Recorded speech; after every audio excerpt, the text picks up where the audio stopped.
चतुर्श्रेणी कर्मचारी भर्ती वो भर्ती है जो जिससे एक अंतिम छोर पर बैठा हुआ जो युवा है उसके घर में आज खुशी आई है। ऐतिहासिक भर्ती प्रदेश के युवाओं को सौगात के रूप में मिली। ऐसे अभ्यर्थियों का चयन हुआ है जिन्होंने 2-2, 5-5 साल से पढ़ाई छोड़ दी थी कि हमें जल्दी से जल्दी नियुक्ति मिले। ऑनलाइन तैयारी, ऑफलाइन जैसा अनुभव कपिल सर के मार्गदर्शन में करें RAS, PSI, EO, RO और अन्य भर्ती परीक्षाओं की तैयारी बूस्टर अकेडमी के साथ। अभी डाउनलोड करें बूस्टर अकेडमी ऐप। 4 जुलाई को आयोजित होने वाले रोजगार मेले से पहले राजस्थान कर्मचारी चयन बोर्ड ने चतुर्श्रेणी कर्मचारी भर्ती के अभ्यर्थियों को बड़ी राहत दी है। बोर्ड ने लगभग 48,000 पदों पर परिणाम जारी कर दिया है, जिसके बाद साफ हो गया है कि ये भर्ती अब 4 जुलाई को रोजगार मेले में शामिल होगी और प्रधानमंत्री नरेंद्र मोदी के द्वारा इनको नियुक्ति मिलेगी। लेकिन कंफ्यूजन ये है कि क्या ये नियुक्ति पत्र रहेंगे या वेलकम किट। परिणाम है, रिवाइज परिणाम जारी हुआ है, उसको लेकर भी विवाद खड़े हुए हैं। अभ्यर्थियों को वेलकम किट मिलेगी या नियुक्ति पत्र मिलेंगे, इनको लेकर भी अभी संशय की स्थिति है। इन तमाम जो संशय की स्थिति है, इस पर बात करने के लिए हमारे साथ बेरोजगार यूनियन के अध्यक्ष हनुमान किसान मौजूद हैं। हनुमान से जानेंगे। हनुमान, चतुर्श्रेणी कर्मचारी भर्तियों का इंतजार खत्म हो गया। कहाँ ये भर्ती दिसंबर तक पूरी होने की नजर आ रही थी और कहाँ ये रोजगार मेले से महज 5 दिन पहले पूरी कर दी? देखिए, सबसे पहले तो मैं ललित जी आपका और एजुकेशन नगरी के पूरा स्टाफ का और एजुकेशन नगरी की तमाम जो परिवार है, तमाम जो बेरोजगार हैं, उनका मैं तहे दिल से धन्यवाद और आभार व्यक्त करता हूं कि आप लगातार जो चतुर्श्रेणी से तमाम भर्तियों में प्रदेश के युवाओं की आवाज़ को बुलंद करने में अग्रिम रहते हो, जिसका असर सरकार तक भी पड़ता है और कहीं ना कहीं युवाओं को समय पर न्याय मिलता है। चतुर्श्रेणी कर्मचारी भर्ती वो भर्ती है जो जिससे एक अंतिम छोर पर बैठा हुआ जो युवा है उसके घर में आज खुशी आई है। 2022 से हम इस भर्ती को लेकर प्रयासरत हैं। जब पिछली सरकार में तरह तरह के नियम बनाने की बातचीत चल रही थी, किसी भी भर्ती को लेकर हमारा कोई प्रदर्शन होता तो हम उसमें एक चतुर्श्रेणी की मांग जरूर शामिल रखते कि ये भर्ती लिखित परीक्षा के माध्यम से हो। उसी का परिणाम था कि समय पर एक जो है संशोधन हुआ। लिखित परीक्षा, एक परीक्षा स्कीम, कितने घंटे का पेपर होगा, कौन कौन से सब्जेक्ट आएगी, उनका तय हुआ। तमाम डिपार्टमेंट में जो रिक्त पद है उनका कई बार समीक्षा हुई और एक ऐतिहासिक भर्ती प्रदेश के युवाओं को सौगात के रूप में मिली। इसमें हमने PH भाइयों के लिए और जो तमाम जो विशेष कैटेगरी है, चाहे विधवा हो चाहे परित्याग हो, उन बहनों के लिए भी कि सभी कैटेगरी में ऐसी सारी बहनों का चतुर्श्रेणी भर्ती में चयन हो जाए। क्योंकि इस भर्ती में ये तो है नहीं कि कोई बड़ा काम करना है तो कोई पढ़ा लिखा होना जरूरी है। जिसके पास मिनिमम क्वालिफिकेशन है वो भी इस भर्ती में बैठे तो उसका भी चयन हो, ताकि उसका परिवार का उनका भी पालन पोषण हो सके। इसको लेकर भी हमने विशेष प्रयास किए, जिससे जो 40% का नियम है वो हटाने के पीछे यही रीजन है कि तमाम जो बहनें पीड़ित है उन तमाम बहनों का इसमें चयन हो जाए। जब 2 गुने का इसका रिजल्ट आया था, उसके बाद में तमाम अभ्यर्थियों में ये था कि चूंकि लंबी भर्ती है और ऐसे ऐसे अभ्यर्थियों का चयन हुआ है जिन्होंने 2-2, 5-5 साल से पढ़ाई छोड़ दी थी कि हमें जल्दी से जल्दी नियुक्ति मिले। उसके बाद आपने भी देखा, हमने भी देखा कि जो PH वाला जो केस था, क्योंकि ये जो भर्ती है वो ARD के माध्यम से हो रही है। मल्टीपल इसमें डिपार्टमेंट है कि जिस एक RPSC में भी जाएंगे, सचिवालय में भी जाएंगे और अधीनस्थ सेवा जिसमें 100 से ज़्यादा विभाग है उनमें ये सारे कर्मचारी जाएंगे। और जब ऐसी कंडीशन होती है तो पूर्व में सारी चीज़ें हो चुकी है। और इसी एजुकेशन नगरी के माध्यम से हमने पिछले वीडियो में प्रदेश के युवाओं को समझाने का प्रयास किया था। जब युवा चाह रहे थे कि PH स्पोर्ट को छोड़ के हमारा रिजल्ट निकाल दो, हमने कहा कि वो संभव नहीं है। तो हम सब ने तब उन युवाओं को लगा, मेरे पास ऑफिस में भी वो युवा आए थे, उनको भी मैंने ये समझाया था आप भी प्रयास कीजिए, हम भी प्रयास कर रहे हैं। और हमारा प्रयास ये है कि जो डेट लंबी मिल रही है वो डेट जल्दी कैसे मिले। और ये देखिए, ये बहुत बड़ा एग्जाम्पल है सरकार की मंशा के ऊपर कि जब डबल इंजन की सरकार है ना, तो 2.5 साल में पहला काम हुआ है। या तो आज शेखावटी के लिए यमुना वाला जो पानी का समझौता हुआ है वो ऐतिहासिक काम है। और आज ये मैसेज गया है कि देखो, डबल इंजन सरकार में ऐसे काम होता है। माननीय प्रधानमंत्री जी के आने मात्र से ही सरकार को लगा कि हमें एक बढ़िया मैसेज देना है और जो असंभव काम था वो भी संभव हुआ। हमने ये भी देखा कि जिनको 3-3 महीने की बाद की डेट मिल रही थी उनका 1-1 दिन में वेरिफिकेशन हो गया। ये बात साबित करती है कि सिस्टम में बैठे हुए लोग चाहे तो जो छोटी भर्ती है वो समय पर पूरी हो सकती है। यही चतुर्श्रेणी कर्मचारी भर्ती थी जिसको मैंने प्रदेश के युवाओं को कहा था कि सिस्टम नहीं चाह रहा कि तुम्हें समय पर नियुक्ति मिले। आज माननीय मुख्यमंत्री जी के आशीर्वाद से और माननीय प्रधानमंत्री जी के आगमन से, मैं मोस्टली बात करूं तो कि मोदी है तो मुमकिन है। और ये बात यहाँ चतुर्श्रेणी कर्मचारियों के परिवार में खुशियों के रूप में उनको सौगात मिली है। उसी का परिणाम था, सारे काम प्राथमिकता के साथ हुए, सरकार को बढ़िया मैसेज देना था और उसी का परिणाम आज हमें 48,000 पदों पर परिणाम देखने को मिला है। अब प्रदेश के युवाओं में ये शंका है कि साहब हमें 4 तारीख को क्या मिलेगा, कि हम एक नौकरी हमारी कहाँ से मिलेगी, मैं ये कहूँ कि कौन से विभाग में मैं नौकरी करूँगा। इसको लेकर पुनः वही होगा कि सारा जो परिणाम आया है, ये परिणाम का डाटा ARD के पास जाएगा, वहाँ से विभाग आवंटन होगा। जिनको RPSC मिलेगी तो फिर उनको नियुक्ति RPSC देगी, जिनको सचिवालय मिलेगा तो उनको नियुक्ति सचिवालय द्वारा दिया जाएगा। और जिनको अधीनस्थ मिलेगा, अधीनस्थ में 100 से ज़्यादा डिपार्टमेंट होंगे तो जिसको जो डिपार्टमेंट आवंटन होगा वो डिपार्टमेंट उनको अलग अलग प्रकार से नियुक्ति देंगे। तो ये प्रोसेस जिसे RPSC वालों को जल्दी मिल जाएगी, सचिवालय को उसके बाद में मिल जाएगी।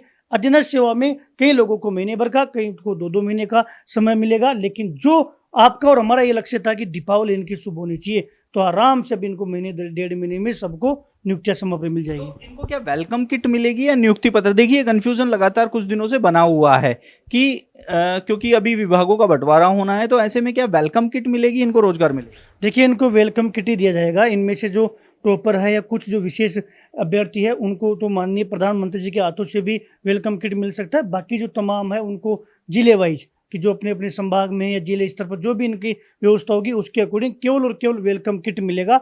वेलकम किट का मतलब ये होता है कि हम आपका स्वागत कर रहे हैं कि आप जो है इस पद पर चयनित हो चुके हो। बाद में जब जिसको जो विभाग मिलेगा वही विभाग इनको नियुक्ति देगा। जैसे किसी को अल्पसंख्यक मामलात विभाग मिल गया ना, तो फिर अल्पसंख्यक मामलात विभाग ही उनको, जैसे 20 कर्मचारी उनको मिले तो 20 को फिर वो अपने हिसाब से उनको नियुक्ति देंगे। तो ये जो 48,000 का अभी एक कुटुंब है, अब ये अलग अलग दिशा में बढ़ जाएंगे। जिनको RPSC मिलेगा वो RPSC से मांग करेंगे, जिनको सचिवालय मिलेगा वो सचिवालय की तरफ से मांग करेंगे, और जिनको जो डिपार्टमेंट मिलेगा, शिक्षा मिलेगा उनको नियुक्ति शिक्षा विभाग देगा, जिनको चिकित्सा मिलेगा उनको नियुक्ति चिकित्सा विभाग देगा, जिनको अल्पसंख्यक मामलात मिलेगा उनको मामलात विभाग देगा, जिनको सामाजिक जो विभाग मिलेगा उनको वो देगा। अलग अलग विभाग के आधार पर अभ्यर्थी जो है अपने अपने सुविधा के अनुसार उनमें बढ़ जाएंगे। और उनको अब ये मैं इतना दावा के साथ कह सकता हूँ कि अब इनको समय पर नियुक्ति मिलेगी।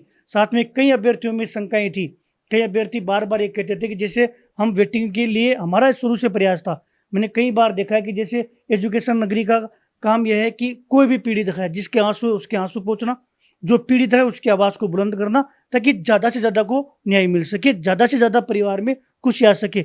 यही कारण था कि जब 22 एक समय था कि ये भर्ती इंटरव्यू बेस पे हो रही थी, इंटरव्यू से लिखित परीक्षा करवाई, लिखित परीक्षा से 2 घंटे का पेपर होगा, ये सब्जेक्ट आएगा, बाद में सब्जेक्ट का विस्तृत सिलेबस आया, उसमें लगा कि राजस्थान जीके का वेटेज नहीं गया, हमने राजस्थान जीके के वेटेज को मांग उठाई, वेटेज बढ़ाया, बाद में लगा कि पद कम गए, बार बार थोड़ी चतुर्थ श्रेणी की एग्जाम होगी तो पदों की संख्या तमाम डिपार्टमेंट से बढ़ाकर पदों की संख्या बढ़ी, फिर एक बार पदों की संख्या वापस बढ़ी, पहले 53,000 कुछ थी 54,000 हुई। बाद में अभ्यर्थियों ने कहा कि सरकार ने 60,000 की घोषणा की तो हमारा कर्तव्य ये था कि मैक्सिमम को फायदा मिले, हमने 60,000 की मांग की।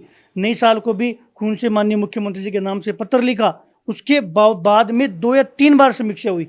समीक्षा होने के बाद में लगा कि वास्तव में जो रिक्त पद है वो ये है, तो हम पदों की संख्या चाह कर भी नहीं बढ़ा सकते, उसमें हमें निराशा मिली। बाद में जब वेटिंग का नियम आ गया तो हम यही चाह रहे थे कि कोई पद खराब नहीं हो, और यकीन मानिएगा अधिकांश पदों को बचाने का काम किया है। और जो 3rd ग्रेड वाली भर्ती, ये बहुत बड़ा सवाल है कि अभ्यर्थियों के दिमाग में ये है कि अब अगर इनका रिजल्ट आ गया तो कहीं ना कहीं जो इनका 3rd ग्रेड में चयन हो रहा है वो ये पद खराब करेंगे, ऐसा नहीं है। ये इस हिसाब से सिस्टम सेट होगा कि 3rd ग्रेड तक की जिम्मेदारी थी तो 3rd ग्रेड की वजह से इसमें एक भी पद खराब नहीं होगा। और रही बात वेटिंग नियम की, तो वेटिंग नियम के अनुसार लागू नहीं हो पाया, उसको लेकर भी जो है कई बार जो है सक्षम स्तर पर मुलाकात भी हुई, कोशिश भी हुई, सरकार भी चाह रही थी कि कहीं ना कहीं एक रास्ता निकले, लेकिन वो नियम के अनुसार नहीं हो रहा था। तो सरकार ने, जब आप और हम लोग लगातार मांग बुलंद कर रहे थे, तो सरकार को जो है आदेश जारी करना पड़ा कि ये इश्यू है, हमने घोषणा इसलिए की है कि फायदा हो, लेकिन समय सीमा, नियम और लीगल इश्यू है, उसकी वजह से वो काम नहीं हो पाया। हनुमान जी देखिए, इसमें लगभग 5,700 पदों को रोका गया है। अगर प्रोविजनल की पीएच और प्रोविजनल की बात की जाए तो लगभग ये पद इतने ही हो रहे हैं। तो क्या ये मान के चलें कि इस भर्ती को प्रोविजनल और पीएच को छोड़कर परिणाम जारी हुआ है, क्योंकि लगभग 10% की अगर बात करें तो ये इतने ही हो रहे हैं? देखिए, ये एक बार जब फाइनल PDF आ जाएगी तो और स्थिति क्लियर होगी, क्योंकि जस्ट अभी जो है परिणाम का अनुमोदन हुआ है, कल तक शायद वो PDF भी आ जाएगी। लंबी PDF है, पिछली बार भी ये रीजन था, तो जो PDF है वो कई ग्रुप के माध्यम से ही डायरेक्ट सर्वाइव करनी पड़ी, शेयर करनी पड़ी, क्योंकि साइट पर अपलोड होना वो पॉसिबल नहीं थी। तो एक बार जब कंप्लीट रिजल्ट आएगा तो ज़्यादा एनालिसिस हम उस पर कर पाएंगे।